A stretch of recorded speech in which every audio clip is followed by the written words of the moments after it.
Hi everyone, my name is Loma and I teach entrepreneurs business and money management skills. And today we're going to talk about how to file your Texas franchise taxes. And this video specifically is for businesses that actually had an income in the previous year that need to file that income on their franchise tax return. If your company did not make any money last year, then you'll want to watch my other video that explains how to file zero income for a no tax due franchise tax return. Sole proprietors in Texas do not have to file a Texas franchise tax return, but anybody with an LLC, a C Corp, or an S Corp does have to file a franchise tax return every single year. So if this is you, keep watching because I'm about to show you how to file your own franchise taxes. Okay, to get started, what you'll want to do is go to the Comptroller's website. The address is comptroller.texas.gov. When you get to the home page, you'll see in the Business Center section, it says Webfile eSystems Login. Click on that link and it'll take you to the login portal. If you don't already have an online account set up, you'll click the Create Profile button right here and go ahead and enter your information. Then it'll ask you about your business's information, and you'll want to grab that letter that the Texas Comptroller would have mailed to you. On the letter, it'll show you your web file number. You'll use that web file number to connect your business to your new online account that you're setting up. If you have more than one business, all you'll be doing is adding each new business to this same profile. So you only have one login whenever you need to file your tax returns for any of the companies, whether it's sales tax or your franchise tax. You can always watch my video as well that shows you exactly how to set up your profile. But for this video, what we're going to do is go ahead and log right in and get started. Once you log in, you'll see My Taxpayer Accounts, and there should be a list of accounts. If you only have one company, you'll only see the one account. If you have one company that you have to file sales tax for and franchise tax for, you'll see two separate lines for that same company. And under the assigned tax fee, you'll see the two different types of tax returns that you would be able to file. Your sales and use tax, as well as your franchise tax. Since today we're working on the franchise tax return, you'll click on that company where it shows the assigned tax/fee is the franchise tax. Now you should be on the franchise tax menu. The state of Texas only charges franchise tax to companies that made more than $1.2 million.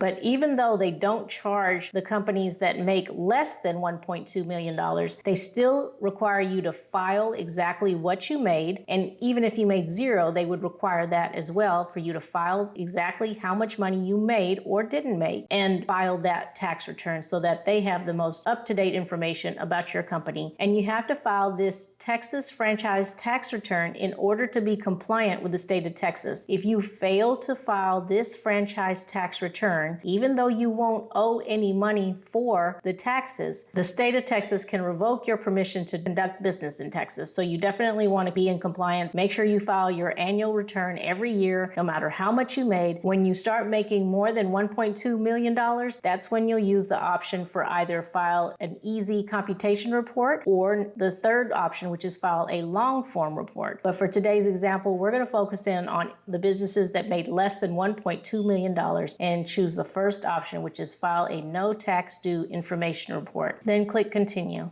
And here you'll see they want you to select the report that you're trying to file. It should be your annual report for the current year. You'll click the bubble and click continue. On this page, they're just giving you some additional information about making sure that you're eligible to file the no tax due report. And there's a link here for which forms you should file. In our case, we already know we're going to be filing the no tax due form. The second bullet talks about making sure you gather your business information before you get started. And the reason why that's important is because when you're filing your franchise tax return, it has to be completed all in one session. So you can't save it and then come back to it. But it's such a short tax return to file, you shouldn't have to come back to it later. So you should be able to get it all done in one session. Now, if you get stuck on any page or you had to stop in the middle of it, after 30 minutes of inactivity, they're going to prompt you with a little pop-up that asks you if you want to extend the timer for another 30 minutes to continue working on that tax return. But if you miss clicking that option or if you don't get done before the session ends, then you'll have to start over. Right here, the Comptroller points out that the reports that were due on or after October 1st, 2011, they started assessing a $50 penalty whenever you file late. So it's really important not to file this tax return late. It's due May 15th of every year. Unless the 15th falls on a weekend, then it's the following business day. So you want to make sure you file on time every year. Otherwise, you will get hit with a $50 penalty. But if you file late, definitely pay it. because that's the only way to keep your account in good standing with the state of Texas. And then the last hint that they give you is to make sure you print your confirmation page and save it for your records. You'll definitely want to print it and save that PDF to your computer. It's always good to keep your own records as you're filing your own tax returns. Go ahead and click continue from here. On this page, they're going to ask you questions about partnerships and combined groups. This does not apply to the company that we're going to file this tax return for. The example we're using today is an LLC owned by one person. So the answer to all these questions is no. And you'll click continue after that. For this first section on the industry classification code, the NAICS code, and you'll just enter that number right here. It should be a 6-digit code. Then the next section asks about your accounting year. Most companies are cash-based. Cash-based accounting is whenever you're keeping up with your bookkeeping based on when you actually receive money and when you actually spend money. The accrual method is different because that's when you bill a client, not necessarily when you receive the payment. Larger companies tend to choose the accrual-based accounting method. So in this example, we're going to go based on the cash method. And the cash method would start at the beginning of the year and end at the end of the year. So that would be January 1st all the way through December 31st. And now the next question, it asks about your qualification questions. It asks, is this a passive entity as described in the Chapter 171 of the Texas Tax Code? The answer is no. Is this entity's annualized total revenue below the no tax due threshold? As you can see here in this chart, the threshold for no tax due is $1,230,000. So until you reach that level of income, no franchise tax is actually due, but you do have to file what you made. The answer to this one is yes. The next question is, does the entity have 0 Texas gross receipts? The answer is no, because you did have income. Next question is this entity a real estate investment trust, REIT, that meets the qualifications specified in section 171.0002C4? Our answer to that is going to be no, because for the sake of this example, this is not a real estate investment trust company. So the last question asks is if your business is a new veteran-owned business based on the definition in the Texas Tax Code 171.0005. For the sake of this example, the owner is not a veteran, so we're going to click no. The next section is looking for you to report your total revenue. Just a quick side note, for those of you who file a Texas sales tax return, I put together a one-page PDF with the 3 main pitfalls to watch out for when you're filing your Texas sales tax return. I break down what to watch out for and what's the right way to handle each situation. So if you file a Texas sales tax return for your business, feel free to download my PDF.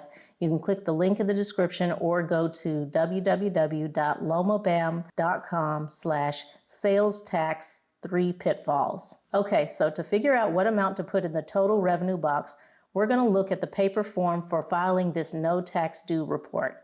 And if you look at line 7, it shows the total revenue line we're working on. Notice the information bubbles on this form. Each one gives you information to guide you on what information they're looking for each line. I'm going to show you the information for the information bubble for line 7 so we can enter the right amount on the online franchise tax return you're filing right now. It says to enter the amount of total revenue using the instructions for items 1 through 10 on form 05-158-A. It also says that if the business is a passive entity, a REIT, or a new veteran-owned business, they want you to enter 0 for the total revenue. But for the sake of this example, we're not claiming the business as passive, a REIT, or a veteran-owned business. So we have to look at the instructions on form 05-158-A, which is the long form I referred to earlier for filing franchise taxes. So we're looking at the long form here, and it tells us to use the instructions for lines 1 through 10 to calculate the total revenue, which is what we'll be reporting on the online tax return for filing. For the sake of this example, only instructions for line 1 will apply, but I will go over each one real quick just to give you an idea of what other scenarios may apply to you. The first line is for gross receipts or sales. The information bubble goes over the instructions for where to find this information based on your entity type. It shows where to look on your federal income tax return that you filed with the IRS based on whether you are a corporation, an S corporation, a partnership,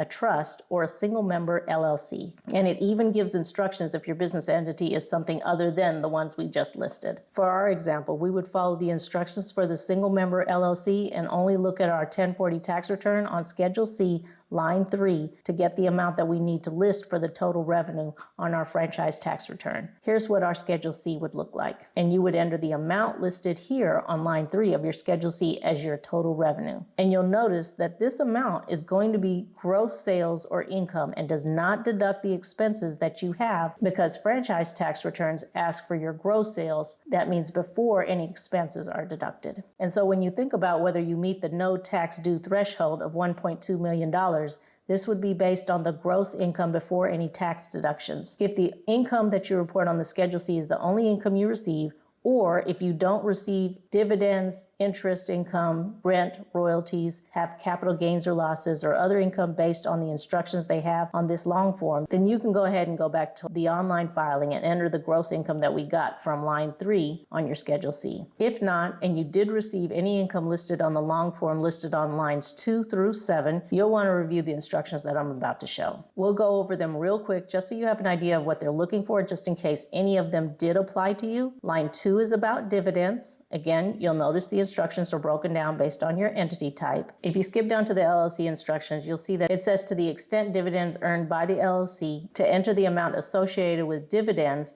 from Form 1040, Schedule C, line 6. And here on your Schedule C, you'll see line 6 is other income including federal and state gasoline or fuel tax credit or refund. So they're saying if you do have an amount here on line 6, you would refer to the amount associated with the dividends the LLC earned. Line 3 is for interest income. And skipping down to the LLC instructions, it says to enter the amount associated with the interest income from your 1040 Schedule C, line 6 again. So it's referring to the same line 6, but only applies to the amount that came from interest earned by the LLC. The next line is for rental income. For the LLC, it says to enter the amount from Form 1040 Schedule E, line 23A, to the extent that it relates to the LLC. Here's what Schedule E looks like. Schedule E is the supplemental income and loss form where you would report income from rental real estate, royalties, partnerships, S corporations, estates, trusts, REMICs, etc.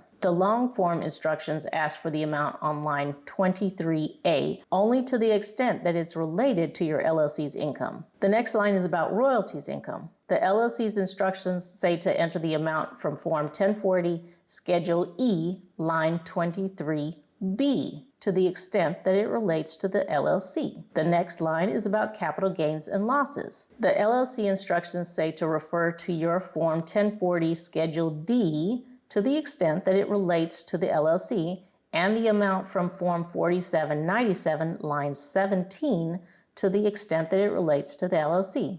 Here's what Schedule D and Form 4797 look like. The last income line is about other income. The LLC instructions for other income say to enter the ordinary income or loss from partnerships, S corporations, estates, and trusts from Form 1040, Schedule E, to the extent that it relates to the LLC. It also says to enter the amount from line 9 plus line 1B or Form 1040, Schedule F, line 44, to the extent that it relates to the LLC. The instructions also say to enter the amount from Form 1040, Schedule C, line 6, that has not already been included in any total revenue passed from a lower tier entity under the tiered partnership election. Okay, so we are finally on line 8 that says to add up lines 1 through 7 to get your gross revenue. Then line 9 lets you exclude certain amounts from your gross revenue. For LLCs, the first one is based on the amount associated with bad debt from Form 1040, Schedule C, line 27. The next few screens I show you will provide further guidance on other exclusions that are allowed. You'll want to pause the video to read through each one of them to see if any of them apply to your situation. Once you've reviewed all the exclusions, subtract the difference between line 8 and line 9 to come up with the amount for line 10, which is the amount you're going to report on your online franchise tax return for your total revenue. If by chance line 10 is less than 0, you would enter 0 for your total revenue on your franchise tax return. If you have any questions while you're watching this video, please leave a comment down below and I'll do my best to answer your question. But if you'd rather ask me questions face-to-face, I do hold a group mentoring session once a month via Zoom. You can sign up by going to www.lomabam.com and just click on the consulting tab. The link is also going to be in the description.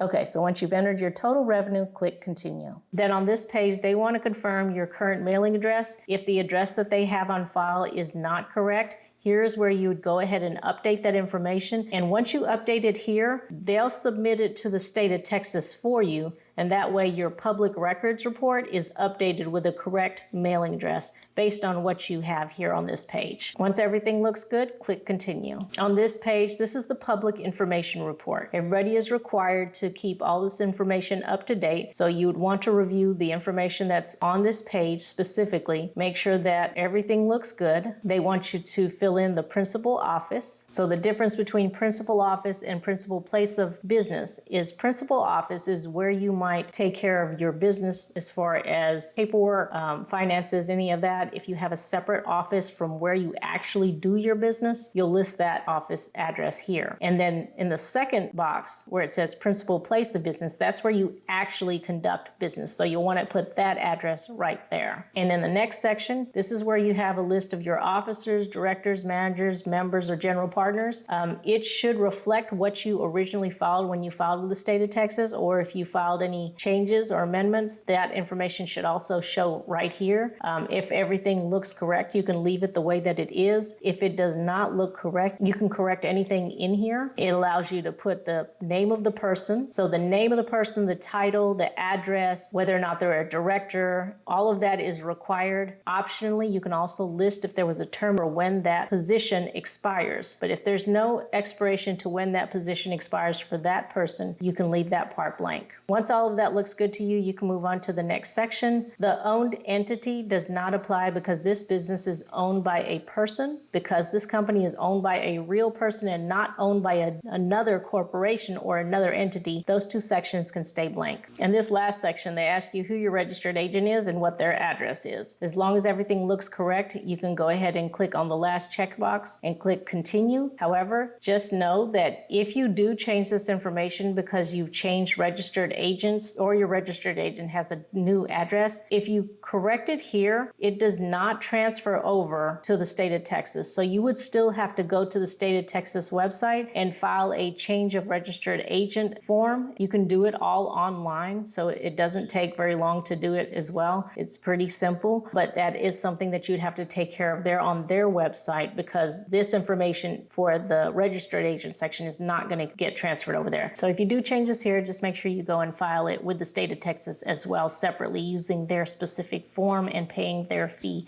to get that updated. It's very important to keep this updated because you can lose your company's ability to conduct business in the state of Texas if you're not in compliance because you have to have a current registered agent on file. For the sake of this example, we're going to assume everything is correct and click continue. And now you're on the review your report section. This is where they'll show you a summary of everything you already filled out, all the options you chose, all the answers you provided. You'll want to review everything on this page to make sure it is correct before you submit it. They show you every section that you provided information, every question that you answered. If you have anything that you needed to change, if there's anything that was not correct that you need to change, go ahead and click the edit information report and it'll allow you to go back to that section to make the changes. If everything looks good, you'll go ahead and click submit report and you're all done. You have successfully filed your franchise tax return. So the last thing you want to do is click on the print this page for your records. It shows you the submission ID number and the date and time that you filed this tax return. That way you have proof that you filed your franchise tax return on time, and it shows you everything that you actually filed on your tax return. That way you have it for your records. Once you've saved this, you can log out. I hope you found today's video helpful. Hope it's a little less intimidating and you were able to follow along so that you can file your own franchise tax on your own. If you want to learn more about subjects like this, you can always sign up for courses at my website at www.lomabamm.com. That stands for Business and Money Management. And I teach a variety of business subjects there. If you like this video, don't forget to like, comment, and subscribe. And I want to thank you for watching today.